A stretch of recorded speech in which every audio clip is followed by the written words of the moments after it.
let's talk 197. Mike Mock, what do you think about this bracket?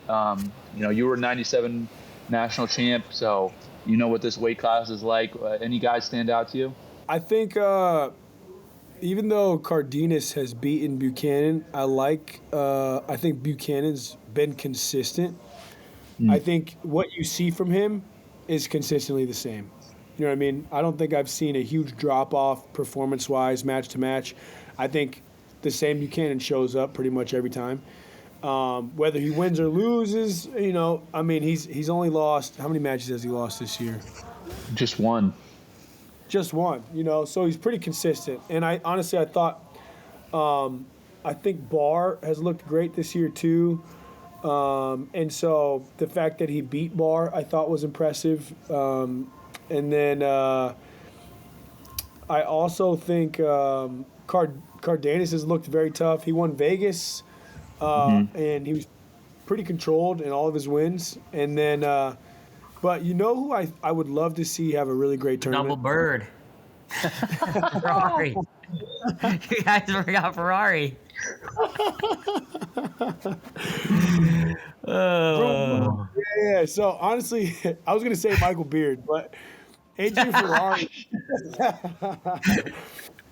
Ferrari, honestly, like, he looked like the one thing I got to give him credit for is the dude will do the gritty stuff on top.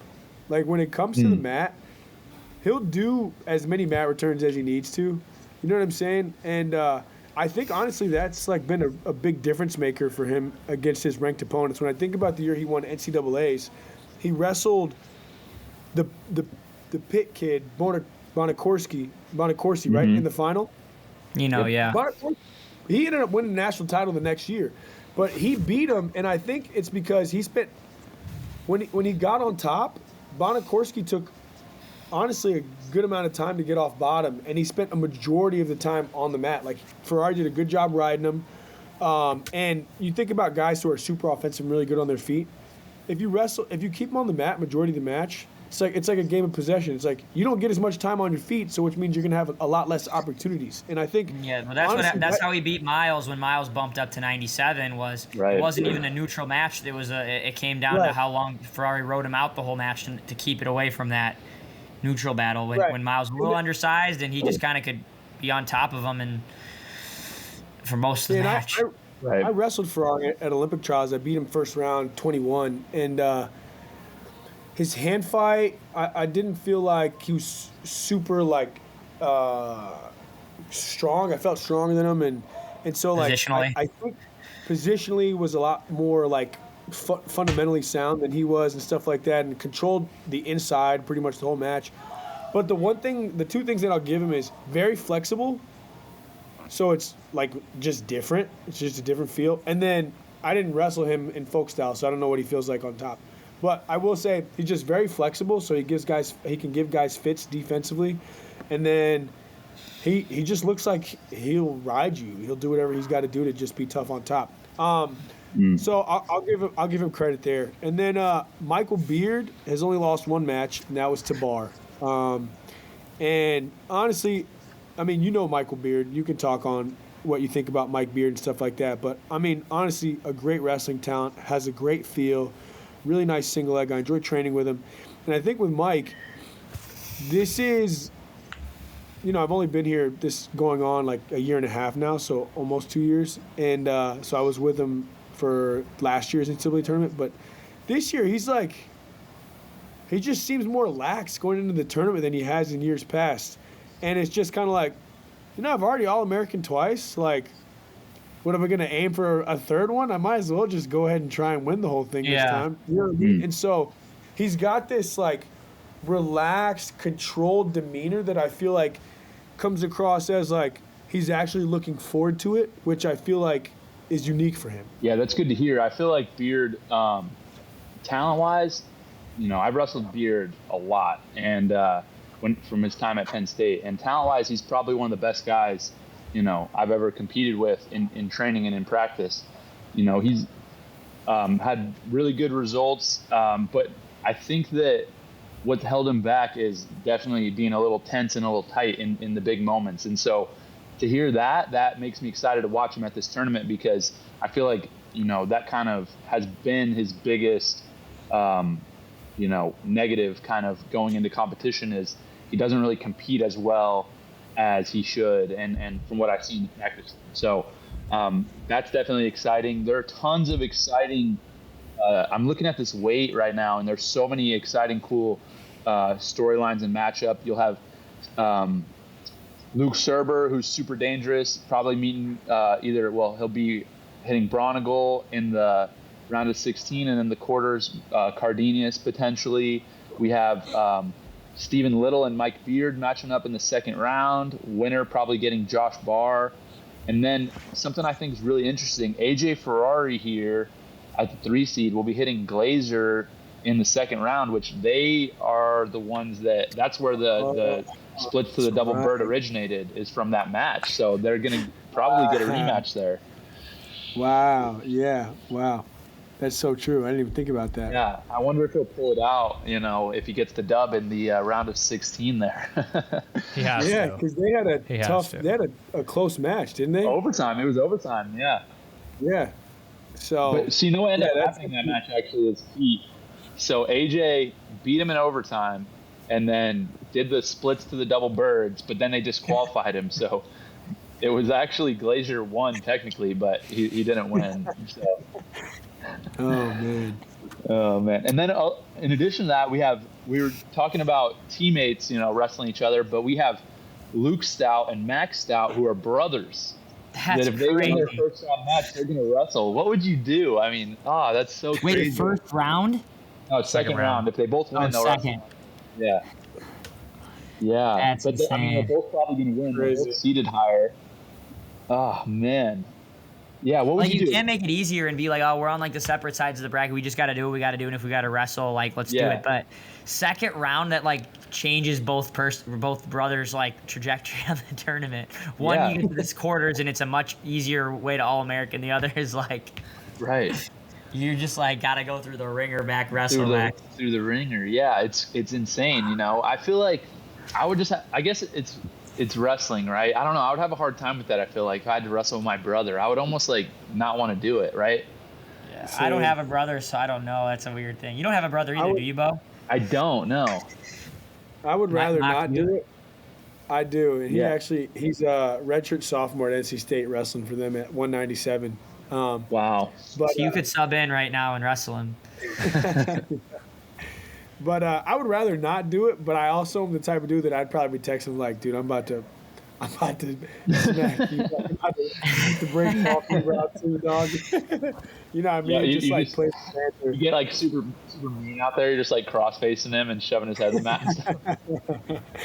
Yeah, so I would definitely rather not do it, but I would definitely have some fun with it, talk a little trash, Yeah. Mock, talk a little bit about your NCAA experience. That was a crazy bracket the year that you won. A lot of upsets, and you ended up wrestling Jared Hott in the finals. But talk about that experience. Yeah. So, it was my second NCAA tournament. I had never All-Americaned before. I was round of 12, lost to Drew Foss the year before. And then this is my first year up at 97, so I went up a weight class. And honestly, I was the 4 seed. And I only had 3 losses on the year, one to Preston Weigel off a riding time point against Oklahoma State. And then I lost to Jared Hott twice during the regular season. And those matches were so winnable. I mean, no one scored a true takedown. One was a stall call point because the new stall call had just been implemented. And he shot me out on the edge first 30 seconds of our first match. And then they hit me with a warning because it was new. And then I took too long to mat return him in the second. So he beat me 2-1. And then ACC conference final, we went into ultimate ride out, and I was about to win. I was erasing his riding time. There was 3 seconds left. We're on the edge. I'm in a crab ride almost, on the edge in a tight waist. And so then I pull him into my hips, and I go half from claw, and I try and pull him out of bounds. Because I figure we go out of bounds, we start back in the middle, I'll get that 3 seconds, I'll have the riding time, even if he escapes. He steps over and reverses me on the edge, I escaped with like 10 seconds left and ended up losing off of a reversal. And so, honestly, the tournament was a great experience. I was really confident going to the tournament. I felt good. I felt well prepared. And then when I was going to the finals match, I felt like, yeah, it's time I get this one back. And the fact that we had no takedowns in the first two meetings, I was like, my mindset was like, man, I don't care if I get taken down or if I'm the one that scores the takedown. I just don't want to have a match where 0 takedowns happen. So I was just like, I really was in this mindset. I was just like, I'm about to just let it rip. You know what I mean? Mm-hmm. So I feel like that's what helped me because I felt like I was relaxed enough to just kind of have that mentality. It's like, oh yeah, we're about to let loose this whole match. It's the last one of my college career, like we're full send. And so that helped me a ton too. But Colin Moore ended up getting the 1 seed. And I had beaten him during the regular season in the duel against Ohio State. And then Kassar had beaten him that year, which was actually crazy too. So I didn't know if I was going to have Shakur or Ant. And I ended up wrestling Shakur in the quarters. Right. And but honestly, it was a good tournament. He had you, bro. So, you freaking had to pull it out at the end. I know. Honestly, I think he was honestly a lot stronger than I thought he was going to be because he looked so strong, bro. He's so strong, dude, ridiculous. And I remember he kept shooting, and I stuffed one of his shots. I think in the second period, and I remember hearing him grunt because he kept trying to finish, and I had his head trapped underneath my hips, and I just did a good job keeping my hips square and making him work for like however long he was trying to finish. And it just took so much juice out of him. I heard him like grunt. And then when I heard that, I was like, oh, okay, he's tired, you know? Wow. So I was able to kind of pull that third period. I just kind of picked up my pace. I hit like a sprint with like a minute left. And he was getting really like heavy-footed. Like it was like very, very obvious. And so I just kind of pulled the trigger, got in on a shot. He tried to scramble, and I think he was just really tired. Yeah, no, that was a crazy tournament too, because then at the number 1 seed, you had Colin Moore, who got pinned in the quarters by Cannell, and then you had Cannell in the semis. Yep, and then I pinned him in the semis. And then you pinned him, right? In the I remember first that. period? Yeah, second period. He second period. blast doubled me in the first like 20 seconds. Though he was strong. He was the strongest dude I wrestled all season. Was that the Kent State dude? Yeah. Kent State. He was a pigtail match. Yeah. He was a pigtail match, which is crazy. Like, imagine looking at these brackets right now, and none of us have acknowledged any of the guys in the pigtails in any of these brackets. But imagine one of these guys in the pigtails just going like Wolfgang from Army. Yeah. Wolfgang. But it's crazy, man. This tournament's nuts. And, I mean, I would love to see something like that happen just because I feel like it would be exciting for fans. But, that's just fun. Wild. And then I had you before me, and, you know, I had to make sure I warmed up and was ready to go by the time your match went. Because I was like, man, I don't know what's going to freaking happen, blah, blah. Like, I need to make sure. And then this dude goes out and gets the pin, and I'm like, good thing I warmed up early. Let's go. Wow. You know, so I was ready to go by the time you walked out there. But, dude, that NCAA class was pretty stacked. Bro, that was the craziest tournament ever. 2018. Stevan, were you at Michigan or Northwestern in that year? I was at Michigan. All my college years were at Michigan. I was only that first redshirt year, and I just redshirted. Yeah, and then I left. Yeah, and then everything kind of fell apart anyways with what happened anyways. Yeah. So right, gotcha. But yeah, that was a crazy year. That was 2018. 2018. Yeah, I just remember being so focused on the team race. I wasn't even worried about my matches. I was just like, yo, we got to beat Ohio State. Like, freaking these guys are coming for us.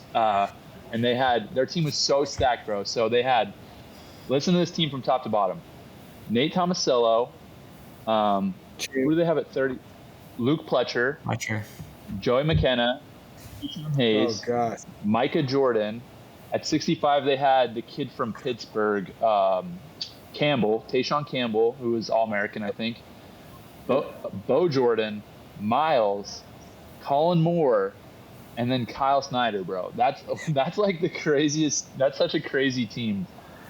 And I remember just being like, that's actually a crazy roster. That's a crazy, crazy starting lineup. Yeah, bro. So they had national champions. They had Tomasello, Miles.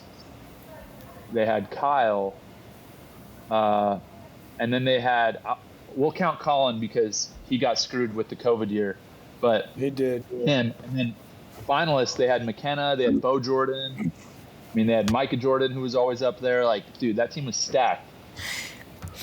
Pletcher ended up being the same situation that year. Pletcher, he won Big Tens, and he got the year he moved up to 41. Yeah, he did. He got screwed as well. That was a crazy tournament for us too, because at your weight we had Tariq Wilson just on. Oh my God! Dude, I remember watching. I had just beat Pletcher and waiting for the finals of him and Gross, and I was like, "Oh my gosh, this is the craziest match I've ever seen." Probably still one of the craziest NCAA matches. That was. Wasn't it like 20? It was like 15 to something. He pinned him. It was like overtime. In overtime. Yeah, he got on his single leg. Gross reached underneath far side tricep, pulled across, like hip tipped him and stepped over. Bro, off Tariq's that was leg. crazy. Yeah, that match was insane. Honestly, like I've watched that match back after, but I was so focused on other stuff that I didn't even know that was going on. I was like, how's Keyshawn Hayes doing on the backside? Like, man, that was a blur. If you guys like that clip, check out the whole podcast here and make sure to hit that subscribe button.